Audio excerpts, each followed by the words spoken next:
This is Reasonable Doubt with your hosts, Mark Garrigus and Adam Carolla.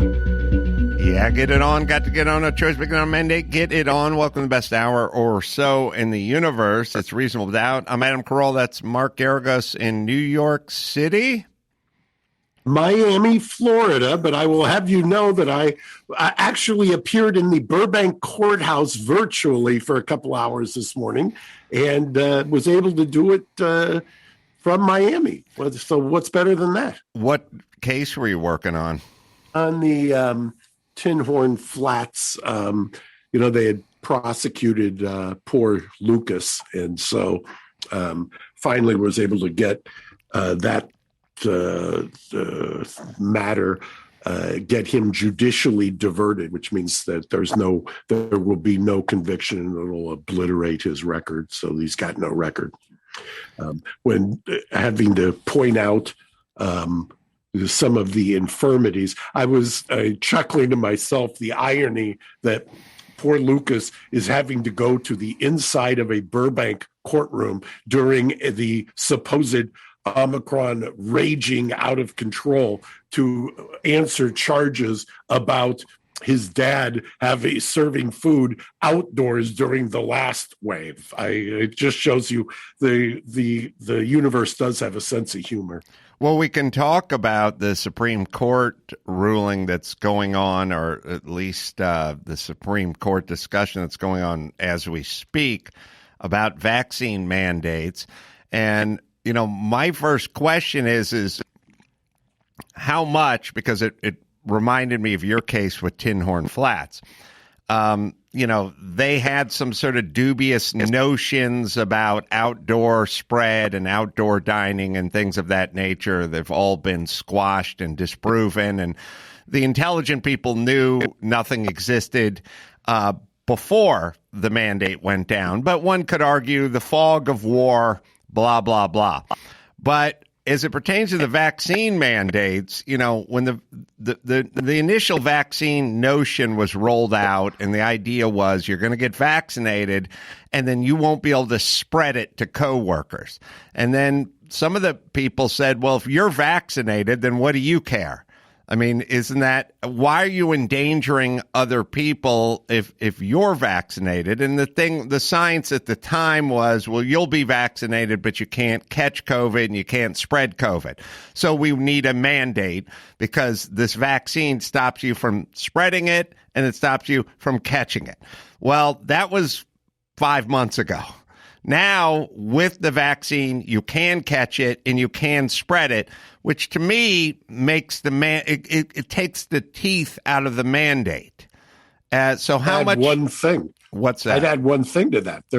There was, I believe, in yesterday's American Medical the AMA Journal, wasn't it, Gary? I think I sent it to you.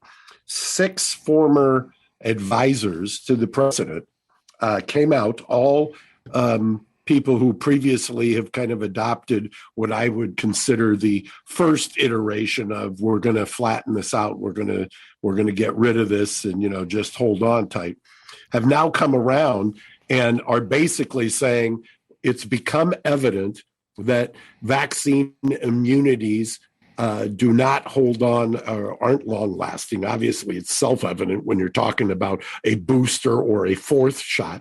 And natural immunity, it looks like, wanes as well as the variant, which makes sense because as variants come along, you would assume that the natural immunity is only good for a certain variant or percentage of variants.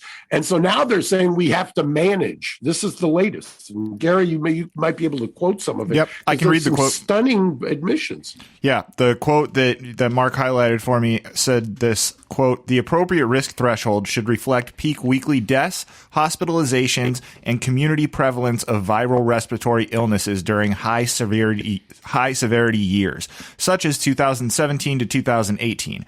That year had approximately 41 million symptomatic cases of influenza, 710,000 hospitalizations, and 52,000 deaths." So, yes.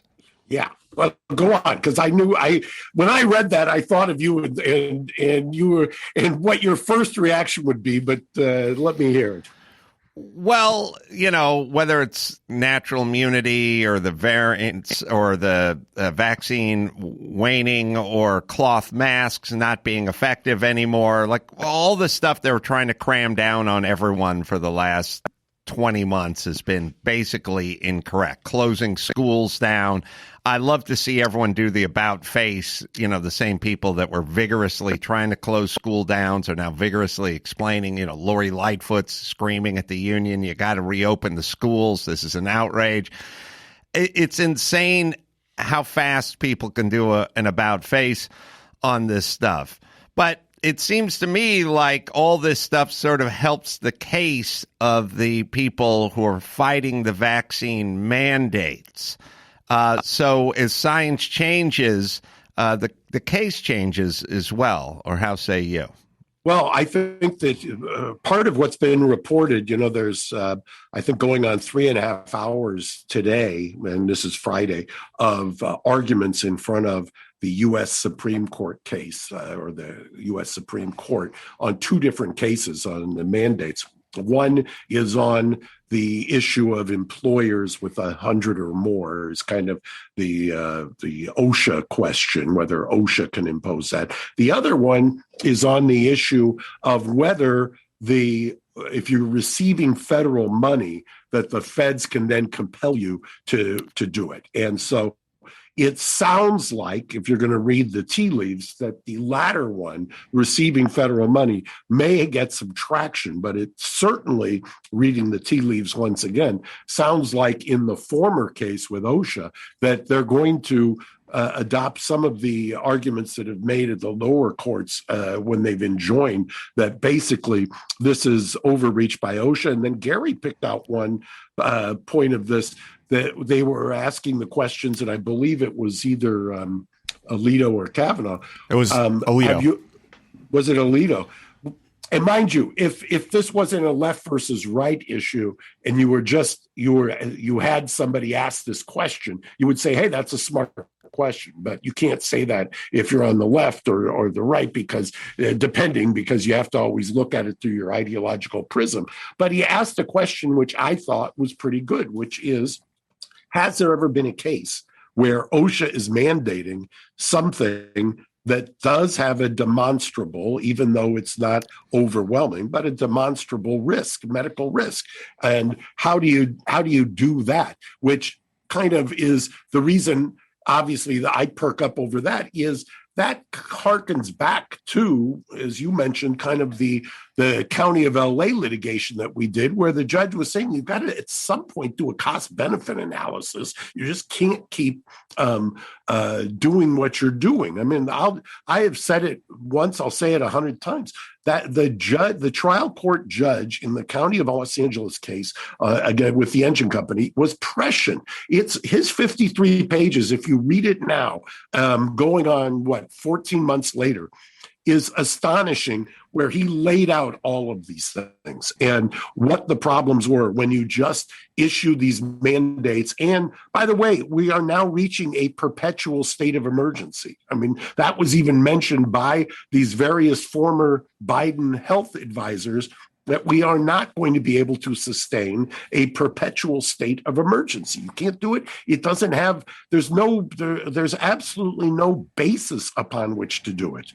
Well, speaking of that, and then first a sidebar, which is when I first heard about this OSHA mandate for companies that had over 100 employees, my first impulse was, oh man, I feel bad for these companies that have 103 or 104 employees. And then I stopped and I went, no, this is going to be a windfall for them. Because if I had 104 employees, I would go, look, I just get them all in the same room and go, 6 of you are dead fucking weight. Like, let's be honest. You know who you are. I'm not going to say your name, but I am not going to comply with this. I'm going to get down to 99 employees. So 6 of you are going to be shit canned. And I suggest everyone up their fucking game over the next few months while I consider this.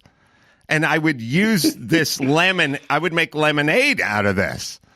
Because it is ultimately going to, it'll have unforeseen consequences or unintended consequences, which is any business that's at, 90 employees and is thinking about expanding to 110 employees is going to go, fuck it, we're stopping at 99.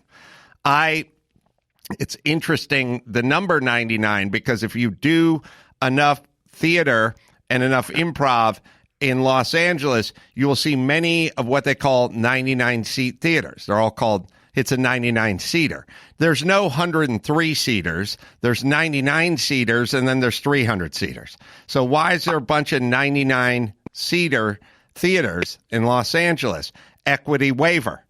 If you're under 100 seats, you can do an equity waiver. So, of course, everyone just builds up to that size, and then they stop. So you have no idea what the consequences of some of these mandates are. There's tons of companies that may be thinking about expanding over 100, and they're not going to hire those people if this thing passes. For sure. Why wouldn't? It could go no other way. Where did we get all the 99-seat theaters in Los Angeles? And that is a cost-benefit analysis. You can't. Part of the reason that we are economically where we are is that you can't, it's very tough to go backwards. I mean, what people are seeing, I read articles about the Great Resignations, and I read articles about how it's difficult to get people back to work. And it's, when you're going on 20 months of kind of a conditioning of people that they don't have to be somewhere, and now you're saying, well, this is going to go, and you've been led down that path by various pronouncements that really made no sense at the time. And I also will hearken back to those of you who say, well, that's because the science is evolving. People understood, the health czar of California knew 14 months ago and said it in a flippant remark to a reporter, something to the effect of, we're not really worried about outdoor dining. We just want people to congregate indoors. Well, they knew one half. They knew that there was nothing going on outdoors, but at the same time, they arguably were compounding the situation by getting people to congregate indoors. And by the way, we're now talking, and once again, I invite people to read these op-ed pieces by the various former Biden advisors. These people are now saying we're not even at an endemic stage at this point. We're still in a pandemic. Well, that's kind of a worrisome thought, isn't it? Also, out here, so our governor, Gavin Newsom, extends the Emergency Powers Act every 10 minutes. So we're under a constant emergency powers thing, which makes him in power, and he can decree whatever he likes. I think he just did something about the masks on February 15th. Yep. The Super Bowl is at SoFi Stadium. I think that's the 14th. or 13th. So he got 48 hours after that. I think there's some talk about maybe going to Texas. I don't know. What's your thoughts on that, Mark? Well, this reminds me of the last time they did he pulled one of these stunts. He waited for another date to put it over past so that there wouldn't, I think the last time was his recall election that he basically punted until the day after his recall election. So you start to see a pattern here that can make people who are already cynical about politicians or government even more cynical, or start to believe some conspiracy theories, right? I mean, well, as I was screaming about, picking these dates, I don't know. It's all random. It's 2 weeks to slow the curve and to give hospital emergency rooms a break. Look, the Rose Bowl was 2 weeks ago. It was in a packed 100,000 seat Rose Bowl stadium filled to the brim with folks, many maskless. What happened? I mean, everything was fine. Why did we even cancel? Why did we cancel? There's nothing more outdoors than the Rose Bowl in terms of stadiums. Why did we cancel it last year? What science was that? I mean, what science? Same science that banned Tinhorn Flats from serving out on the patio? It's insane. Look, it's a very dangerous time where the government can not use data to make decrees and then shut down businesses and shut down sporting events not based on any data. And I don't understand why we allow that. I don't understand, number one, I said it till I'm blue in the face, this COVID constitution where you're allowed to just believe something or have a untested decree and this perpetual state of emergency that allows for what would normally never be continence. And then there's the question you always, I'm on that end, you're on the other end. Why are people allowing this to happen? Why do people agree to this? Why do people say this is something that's okay? Right? I mean, you put in more colorful. Yeah, language. They're pussies. No, look, I've said it once, I'll say it again. The overwhelming number of voters in California are Democratic, and Gavin Newsom won in a landslide. So it takes somebody with some integrity, somebody like yourself, Mark, to say, I am in this man's party, but I do not condone or agree with what his policies are. Most people go, I voted for that guy. He's in my party, and I will somehow make this work in my mind. I will look the other way, or I will join him in his attempts to close down schools or outdoor businesses or stadiums or whatever that is, just to justify their vote. It takes a lot for the average person to go, I voted for that guy and I don't like what he's doing, which then makes you sort of culpable. It's like, well, I helped get this guy into this place where he could make horrible policies. Maybe I should think about that. Most people don't want to go there. And there's a few people that are intellectually honest who can think in two different ways. I voted for that guy, or he's in my party, and I also disagree with many of his policies. Well, that's why I thought that this op-ed piece by Gary, how many is it? 6 former medical advisors, including somebody we talked about before, the author of the Why I Only Want to Live to 75, Ezekiel Emanuel, I think is his name. And they've talked about, look, there's got to be a shift here. We got to come to grips with what the reality is. And we're not dealing with the reality. It's almost as if we've picked a side, left versus right, or Democrat versus Republican, and we're not going to move from that side. We just refuse to move because that would mean, I guess, building on your argument, it would mean that we have to admit that we were wrong, or that we got hoodwinked, or that this is something that we talked about that just isn't possible. I mean, is there anybody now who thinks that when the current president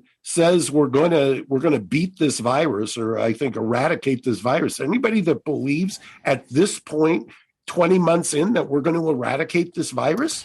No, and also the compliance for a lot of this stuff is very soft. There is a vax mandate card check in Los Angeles, and restaurants and so on and so forth.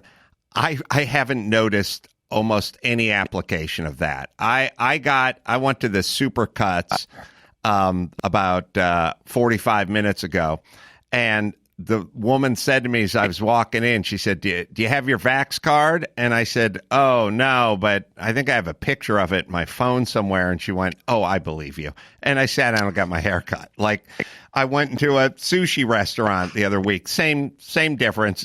Just do you have? Yeah, okay, go ahead. I mean, they're literally just sleepwalking through the motions for this mandate. The compliance is little to none. I've seen no vigorous.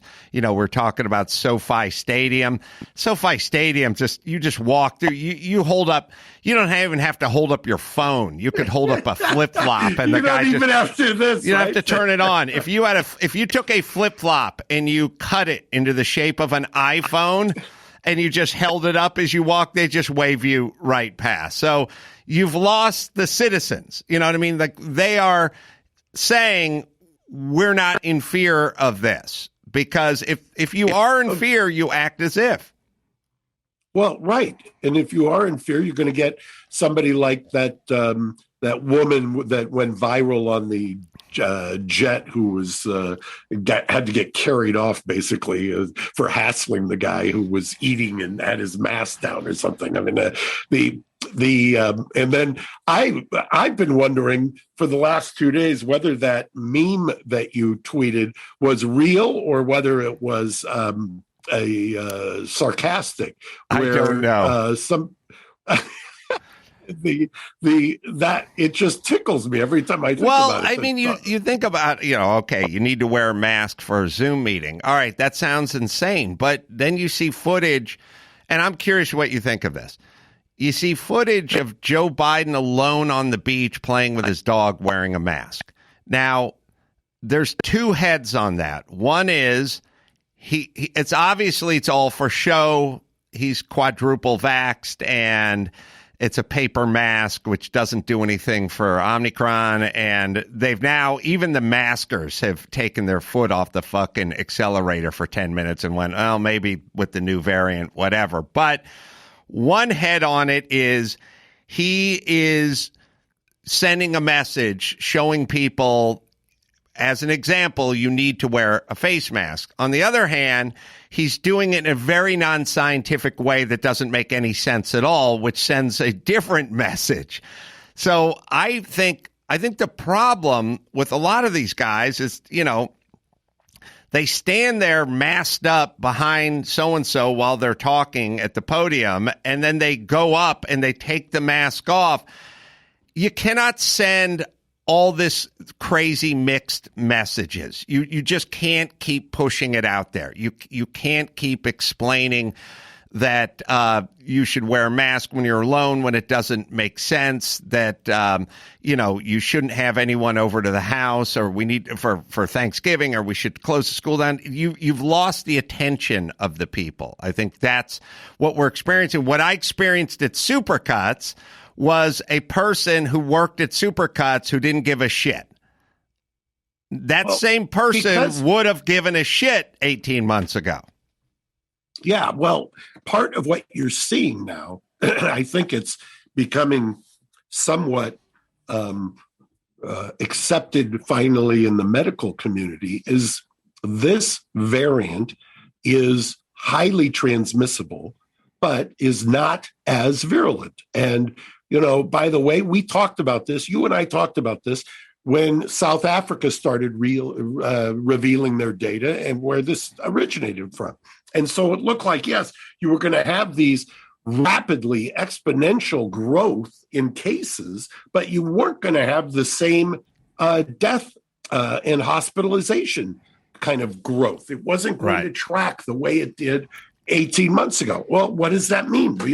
People who have been screaming, like the Barrington Declaration scientists, that this is what viruses do. This is how viruses, a virus is, it reminds me, a tiger is going to be a tiger. A virus is going to be a virus. That's by definition. So how are we still here talking about this in January of 2022? Because the people who like the power wanted, they got a little taste of that, and they like it. They're hanging on to it.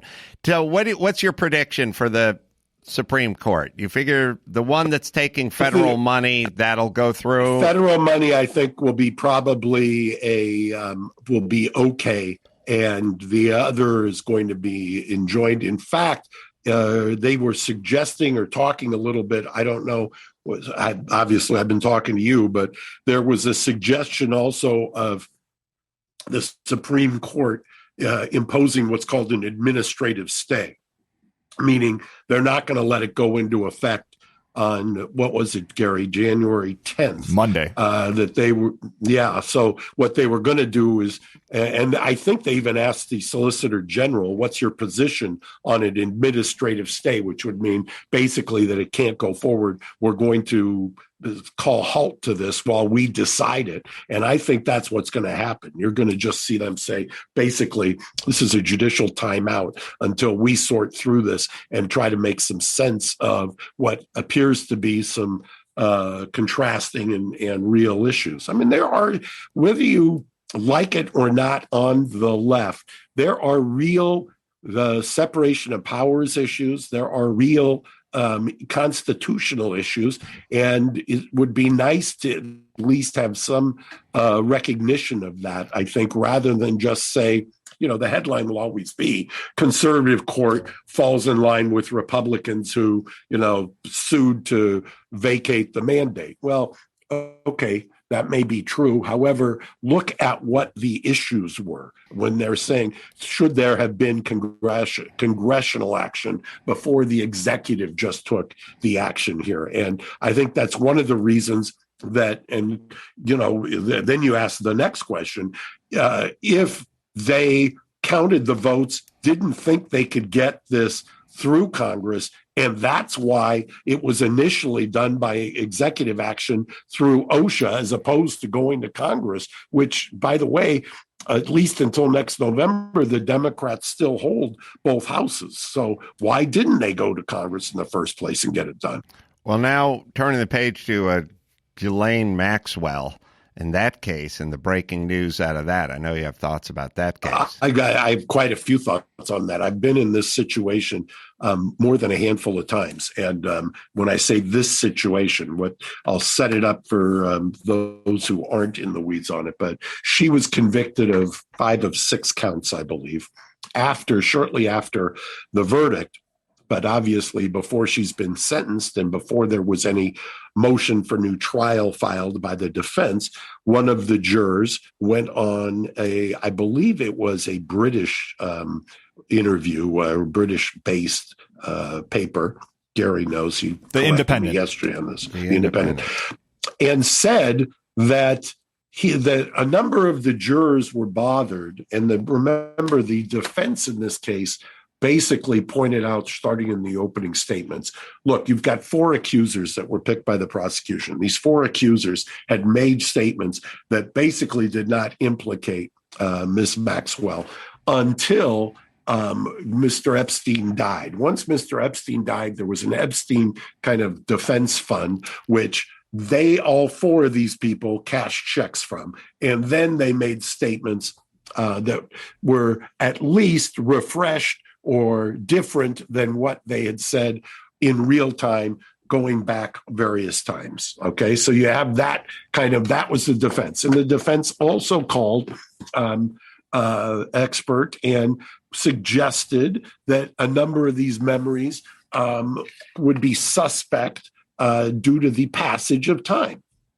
So that was a central part of the defense. Fast forward, she gets convicted. They were out for a period of time. It was not a quick deliberation. And this juror now says, hey, I kind of steered this conviction. And the way I steered this conviction was I told them about my own sexual abuse and how my memory was, suspect, or maybe that's the wrong term, but my memory was imperfect. And that had a great effect on not only the other jurors, but one juror in particular who also then cited his sexual abuse experience.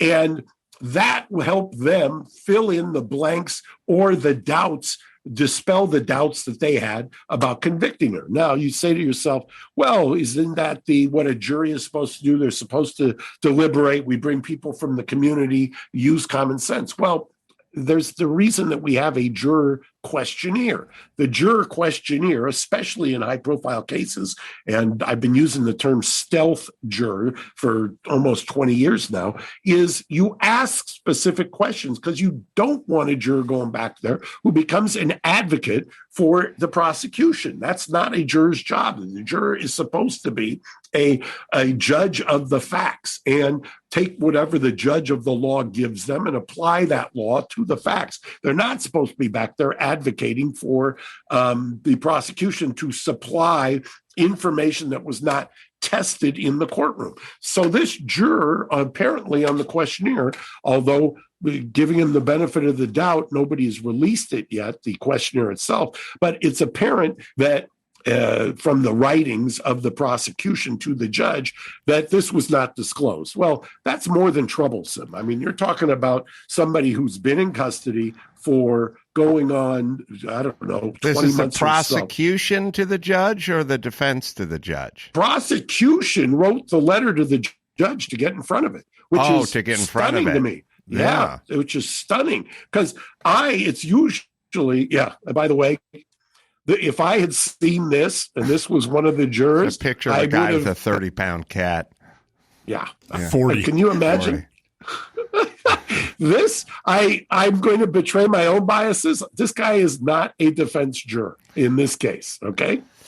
There's no way, no how. So why does the prosecution, I know you said get in front of it. How does that strategy work?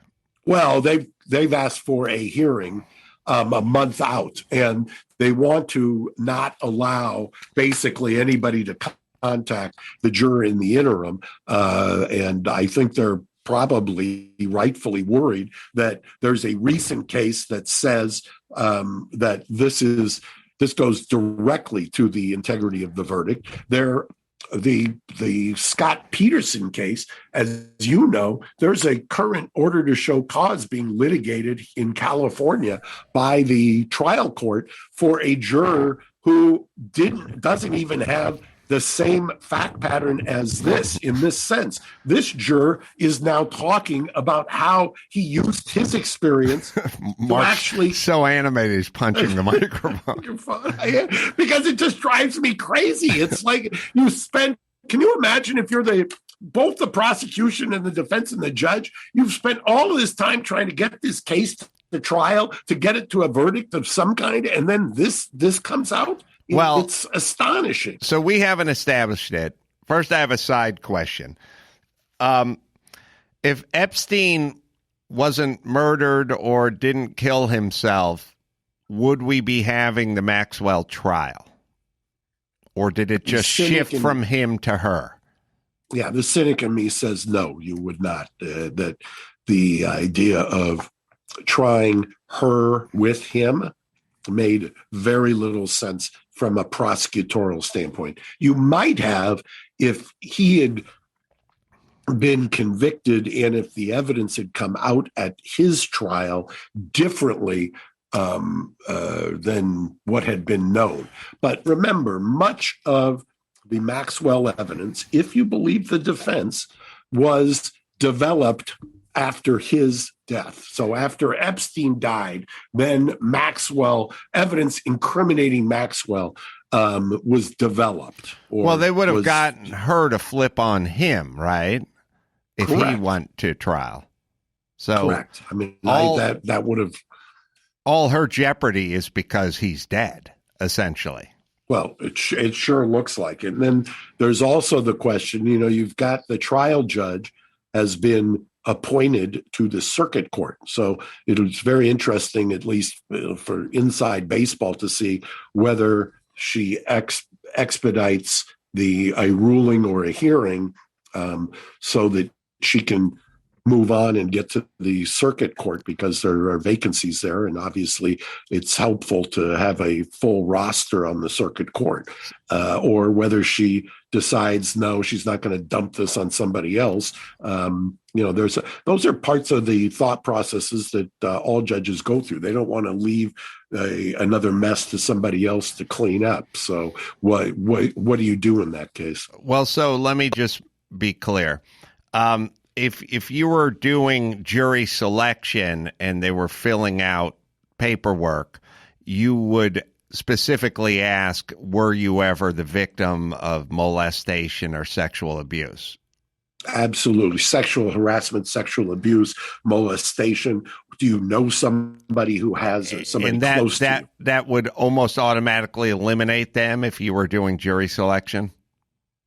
Well, it depends. If it's somebody, if the way they answer the question, if they say that I know somebody who was accused, falsely accused, no, I wouldn't eliminate. Then you've got somebody who can understand that accusations can be false. If you've got somebody who says, I was the subject, myself was the subject of sexual abuse. I've tried, I can't tell you how many cases involving sexual abuse. And it's the one area that I have found, even more so than murder cases, where jurors, it cuts across a wide cross sections of the demographic. It really does. You eliminate quite a few jurors because they just admit they can't be fair if they're being honest. So what's your prediction with this case? I don't see how unless there's some facts that we don't know yet, it appears to me that this verdict is in doubt. I know I read an article this morning where there are a lot of people who I respect, who are legal commentators, and were saying, no, they don't think this is going to happen. I'm telling you, I have won this issue with worse fact patterns than this. This may be one of the best fact patterns I've seen in this term. I want to kind of emphasize why. It's not disclosed on the questionnaire, and then it's compounded by the fact that the person is saying there were people who had real doubts. I supplied them with reasons to assuage their doubt so that they could be comfortable voting guilty based on evidence which came into that jury deliberation room, which the defense and the prosecution had no ability to cross-examine or test. That's a real problem. So you think this is going to be retried? Yeah, I do. I think it's going to be retried. I just don't see how. I mean, it's whether it's going to happen at the trial court level or whether it's going to happen at the circuit court level. I mean, this would seem to me to be a real problem. And by the way, obviously the prosecution thinks it's a real problem, and hats off, a hat tip to the prosecution for getting in front of it and writing a letter to the judge and saying we need a hearing. I mean, obviously the defense came back and the defense says we don't need no stinking hearing. We want to get this reversed now rather than have to waste a lot of resources or go up to or have this hearing or anything else. I mean, you could expedite it, bring that juror in, have him testify, but they also, I believe, if I'm not mistaken, appointed a lawyer for him as well. So you may also have very similar, once again, to the Peterson case, where in the Peterson case, the strawberry shortcake had one lawyer, maybe a second lawyer, and now supposedly is invoking the fifth. Was that his mistress? No, that was the juror.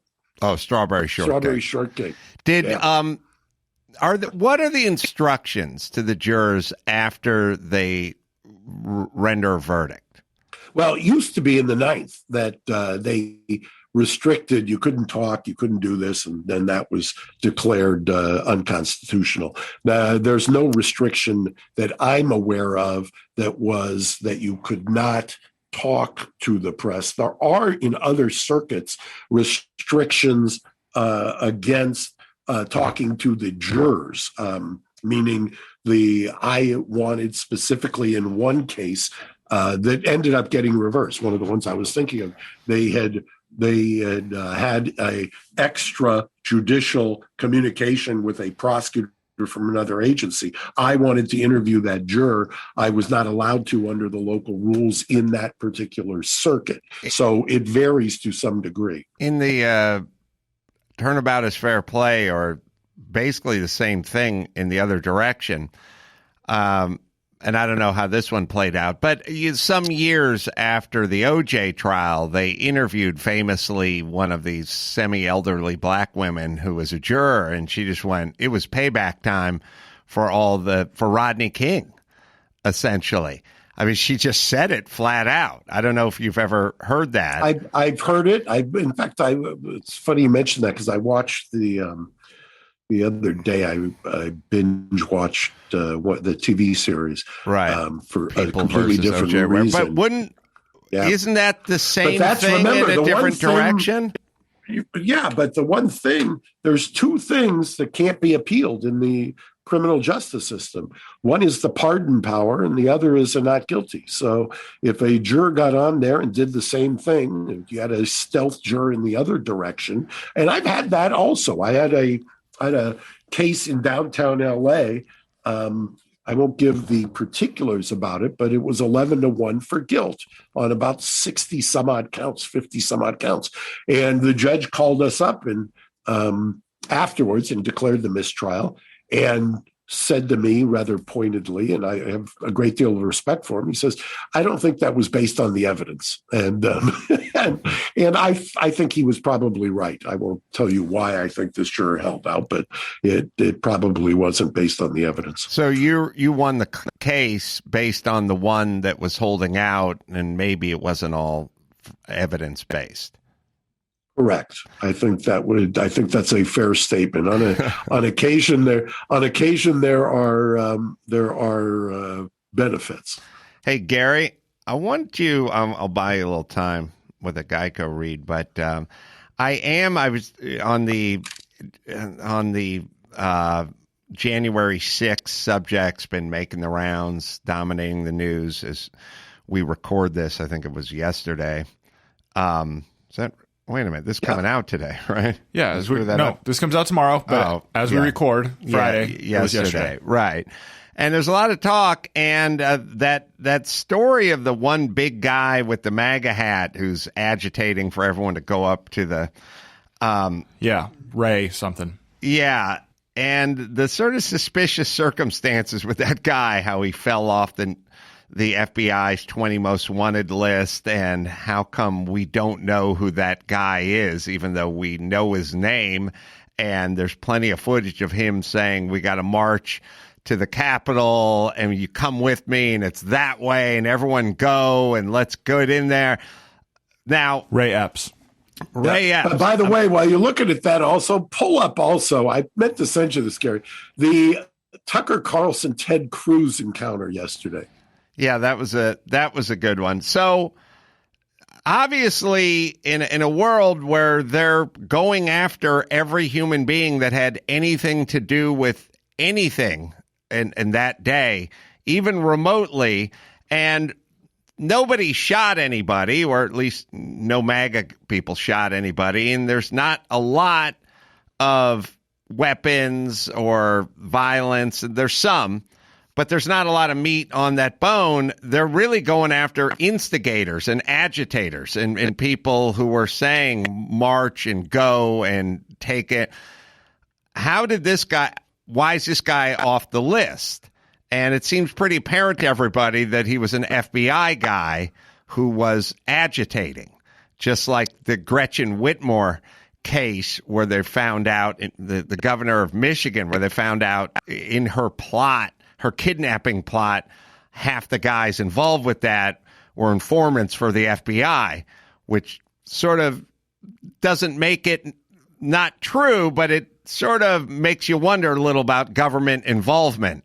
And sort of, it's a little bit of black ops shit. Like, really? Like, most Americans would never think that the FBI would plant guys in a crowd and have them agitate to go riot, for instance. But apparently that's what this guy was, because that's the only explanation I can think of as to why his name never comes up and no one's looking for him when there's tons of footage of him. But we can... That's a good tease, because I want to respond to that. Okay. What are you looking for? I'm still confused what you want on that subject. There's just some footage of him sort of screaming and yelling. And now there's a second guy who was up on the scaffolding with a bullhorn, and he's directing everybody, and no one knows who that guy is either. And that'll lead us into our Tucker Ted Cruz thing. First, there's Geico. Do you rent your home? Well, sure you do. You do one or the other, and you work hard too. So let's make it easy on you. Let's have you bundle those policies with Geico. Take your automotive policy and bundle it up with your homeowners or renters insurance. And it is just that easy. Go to geico.com, get a quote, see just how much you could be saving when you get your bundle working at Geico. That is at geico.com, and get your bundle on. Yeah, the Ted Cruz, Tucker Carlson thing was interesting, but I think a good example of when you interview somebody and you don't believe what they're saying, don't just nod your head, call them out on it, even if they're on your own side. Right. That's why I wanted to play it. I thought it's an interesting, no matter who you are and what your political belief is. By the way, I used to love January 6th because it was Armenian Christmas. Right? It's been Armenian Christmas has been all but eradicated here. Yeah. It's been usurped in the diaspora. But if Gary's got it, it's really quite a exchange. I can give you some of the nuts and bolts while Gary is looking. Okay. Ted Cruz called the rioters / insurrectionists. He called them terrorists, called them dangerous terrorists, and said it a few times. And then Tucker Carlson took umbrage with it because Tucker said, you can't call these guys terrorists. A, they're not terrorists, and B, you're just sort of playing into the hand of the media and everyone, and Nancy Pelosi and everyone else, by labeling them terrorists. Why are you doing this? And so Ted Cruz, who I've interviewed, who's a very bright guy, incredibly bright, which makes him incredibly dangerous. Right, and so he heard that, and he texted Tucker and invited himself on the show the next day to explain himself. And as he was saying to Tucker, I called them terrorists, but I call everyone who assaults a cop a terrorist, and that's just the vernacular that I use. So I may have made a mistake in calling everyone a terrorist, but that's just the language I use. And then Tucker did what all journalists should do. Like when you're interviewing Kamala Harris and you're asking her about the supply chain or have you been to Mexico, don't just sit there and nod your head while she spits out bloviating garbage. Follow up. So Ted says, that was my mistake. I call everyone who puts their hands on a cop a terrorist. Tucker goes, I don't believe you. You're lying. And rightfully so, he goes, Ted, nobody chooses their words more carefully than you. You're very careful in your word selection. You wouldn't do that just sort of by happenstance. You're a guy who shows up. You have a very strong legal background, and you're a bit of a wordsmith. So nobody believes that you just mistakenly or offhandedly called somebody something when you're very precise with your language. And he just said he didn't believe him. It was something. Gary, did you find it? Because I was going to comment about it also. Yeah, I have it here. I can play it from the top, and we can just call your own out. I haven't had a chance to review the whole thing. Okay. Senator Cruz was game enough to come on tonight. We appreciate that. He joins us now. Senator, thanks so much for coming on. So I guess there are a lot of dumb people in the Congress. You're not one of them. I think you're smarter than I am. And you never use words carelessly. And yet you called this a terror attack when by no definition was it a terror attack. That's a lie. You told that lie on purpose, and I'm wondering why you did. Well, Tucker, thank you for having me on. When you aired your episode last night, I sent you a text shortly thereafter and said, listen, I'd like to go on because the way I phrased things yesterday, it was sloppy and it was frankly dumb. And I don't buy that. Whoa. I don't buy that. Look, I've known you a long time, since before you went to the Senate. You were a Supreme Court contender. You take words as seriously as any man who's ever served in the Senate. And every word, you repeated that phrase. I do not believe that you used that accidentally. I just don't. So, Tucker, as a result of my sloppy phrasing, it's caused a lot of people to misunderstand what I meant. Let me tell you what I meant to say. What I was referring to are the limited number of people who engaged in violent attacks against police officers. Now, I think you and I both agree that if you assault a police officer, you should go to jail. That's who I was talking about. And the reason the phrasing was sloppy is I have talked dozens, if not hundreds of times. I've drawn a distinction. I wasn't saying that the thousands of peaceful protesters supporting Donald Trump are somehow terrorists. I wasn't saying the millions of patriots across the country supporting President Trump are terrorists. And that's what a lot of people have misunderstood that comment. Wait a second, but hold on. What you just said doesn't make sense. So if somebody assaults a cop, he should be charged and go to jail. I couldn't agree more. We have said that for years. But that person's still not a terrorist. How many people have been charged with terrorism on January 6th? Like, why'd you use that word? You're playing into the other side's characterization that, as Joe Kent just explained, allows them to define an entire population as foreign combatants. And you know that. So why'd you do it? So Tucker, let me answer you directly. The reason I use that word. Exactly. And he wasn't letting him off the hook. That's what I mean.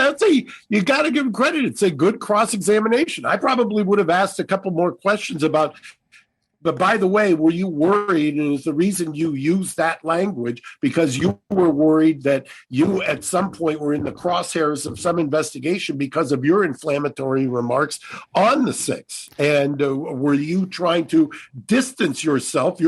As Tucker just said, this is a guy who is highly educated, even though he plays this kind of bumpkin from Texas to a fairly well. But the highly educated, highly skilled, knows the law inside out, and probably at some level is thinking, I've got to distance myself from what I was saying before because that is not over yet. Well, I always like to say, it's like when Fauci and they were asking him about natural immunity and he was going, I got to look into that. Look, when you take really, really bright people and they say things that don't make sense, you have to look at what's motivating them. That's it. Skillful wordsmiths don't get super sloppy and lackadaisical with phraseology just all of a sudden. And that's basically what Tucker's saying. You don't do this. This doesn't fit your pattern. This isn't who you are. And why did you do it? And don't give me I was lazy and sloppy, because you're not lazy and sloppy. And then there was I saw commentary today that people are saying, well, they're both talking about or positioning themselves to run for president in 2024. So really, this was, that's one. There's a constituency who believes it was Tucker trying to take out Cruz, thinking the long game for presidential. I know Tucker pretty well. He is not one to be the president. I mean, his schedule is. His lifestyle, I should say, is insane. He literally has no TV in his. He sleeps with his wife and his dog in the guest house of their property. They have no TV set. He gets up in the morning and pees on a bush outside, literally. Then he takes an outdoor shower.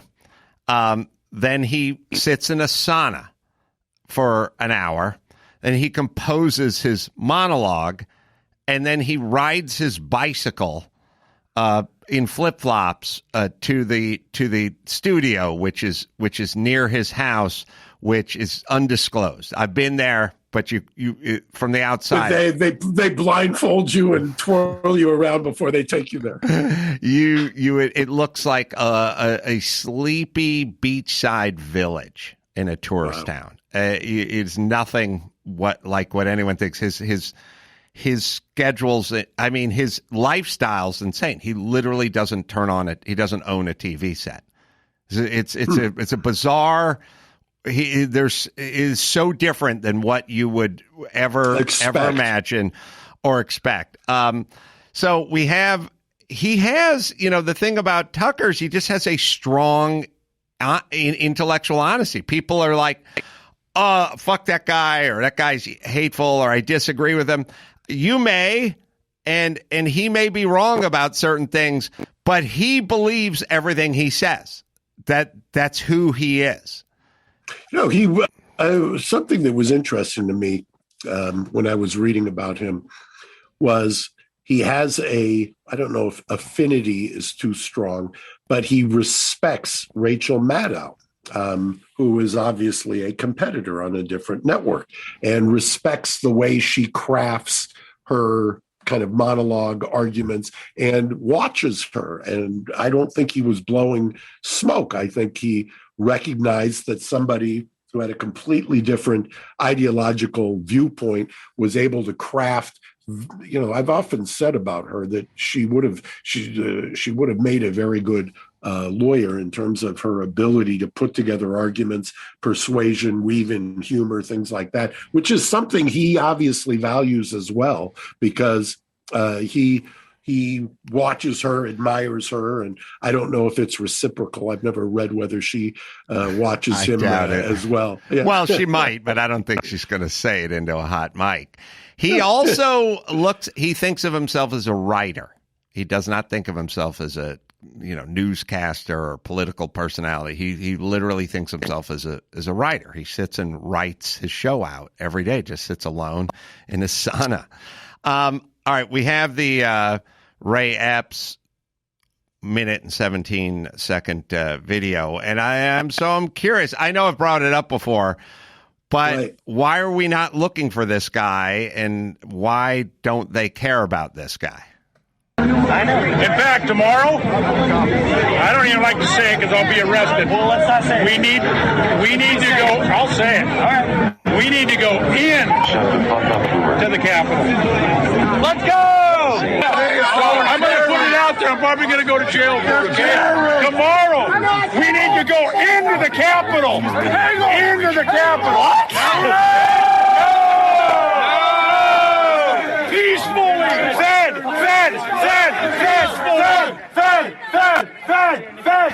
Peacefully. Okay, folks. Spread the word. As soon as the president's done speaking, we go to the Capitol. The Capitol's this direction. Stop speaking. We are going to the Capitol, where our problems are. It's that direction. Please spread the word. It's going up to the fence of the Capitol now. So, all right. So I'll tell you, I have a couple of reactions to this. Yes. Look, there are enough lawyers, criminal defense lawyers involved in these cases that my guess is somebody has made either a discovery request or has made some kind of a informal request vis-a-vis who this guy is, whether he's being prosecuted, whether he's cooperating. I mean, it's just as likely, I suppose, based on my experience, that you could see somebody like this, and the reason that you may not hear anything about him is that he is cooperating. I mean, it's entirely possible. I wouldn't put it past. And say, when I say cooperating, then the question goes to for you, or for your question is, was he cooperating before? Was he a Fed as the people were yelling, or did he get arrested at some point and then immediately cooperate, and they've kept him out of the public view while he cooperates? If that's the case, then hypothetically or conceivably, you could think that he had a great deal of information that was helpful, and that's why they've kept him out of view so far. He does not appear to be incarcerated with any of the people that were incarcerated. No, he's not. Correct. And if we remember back to one of the earlier times we talked about this story, there was a time where he appeared on the FBI's most wanted list, maybe the one that was specific to the insurrection. I believe he was number 13. And then a few months later, all the government websites wiped every mention of him. So it also seems like they might want to address it if this guy keeps popping up on Tucker Carlson, and people on the right side of the aisle are going, who is this guy? And how come we don't hear anything from him? Why not just say, oh, we got him. We're talking to him.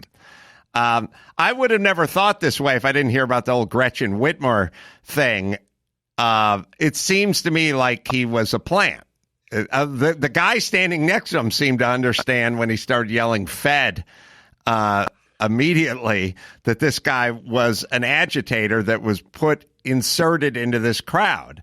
My father, 40 years ago, as I was just a guy in law school, used to always say about the federal law enforcement. He says the feds never bring a criminal case unless they've got a wiretap or a snitch or both. Do they need look, here's why I think it's a little dubious, this notion that he's got information. What information? Nobody else is rolling over. I've not heard any other person providing information. It seems like he just showed up and marched in. He is the chapter leader of the local Oath Keepers organization where he lives in Arizona. So maybe they're asking him to roll on members of his organization. That's purely my thing. Could be. The other There's speculation, but it would not, Gary is learning. The very interesting, another part of this that's kind of interesting is we forget all about the pipe bombs. Remember all the pipe bombs that were being planted? Yeah, it just came out yesterday that the vice president was apparently at the DNC when the pipe bomb was found. Who planted the pipe bombs? Where's the pipe bomb person? They have... Yeah, they've got that kind of grainy video. That video of the pipe bomb person, but you would think in a world of Chewbacca guy with a Viking helmet and other people using, folding chairs as weapons, the pipe bomb guy, that's a pipe bomb guy. Where's the pipe bomb guy? How come we don't have the pipe bomb guy? Then it makes you kind of wonder who was the pipe bomb guy. I don't want to sound like the tinfoil hat guy, but it seemed like here's an interesting little mind experiment to go out on, Mark Garagos. If you are talking about the deadly insurrection that was January 6th, the armed, deadly insurrection that was January 6th, and you're using a lot of hyperbole. You're comparing it to Pearl Harbor, you're comparing it to 9/11, and you're calling it an armed, deadly insurrection. Well, nobody was armed traditionally. I mean, they didn't find firearms on anybody. And Ashley Babbitt's the only dead person. I mean, the only person that was killed during that, save ODing or an officer having a heart attack a day later in his office or whatever it is. How come pipe bombs are never woven into that discussion? How come if you're looking for some meat on the bone and you're trying to bolster your argument, now it didn't take place on the grounds of the Capitol, I think. I don't know where the pipe bombs were nearby. Democratic National Committee. Why not keep talking about there were pipe bombs? Like when somebody says, oh, it wasn't an armed insurrection. The guy had a fucking throw pillow and a Viking helmet. That's not armed. Well, they could be used as weapons. How come you don't go, what about the pipe bombs? What about the pipe bombs? They tried to blow up the DNC. What about the pipe bombs? How come no one brings up the pipe bombs when they're talking about all the doom and the gloom? Why are they ignoring the pipe bombs? I have a theory, but I'm going to tease it for Tuesday Beyond, okay? All right. Well, you got. I'm going to check it out. I'm going to check it out before I opine on it. I have a theory, but before I don't want to be tinfoil hat. I've got a theory. I've not heard one human who was talking about democracy hanging by a thread, and the worst since Pearl Harbor, bring up pipe bombs. And it was planted at the DNC, so that's the real danger. That's the real potential for mayhem and death. Never bring it up. Curious. Tuesday. Stay tuned. All right. Stay tuned. Stay tuned. You can go to adamcarolla.com for all the live shows, and you can check out our YouTube channel, youtube.com/Reasonable Doubt Podcast. Only place to watch. Mark, what do you got?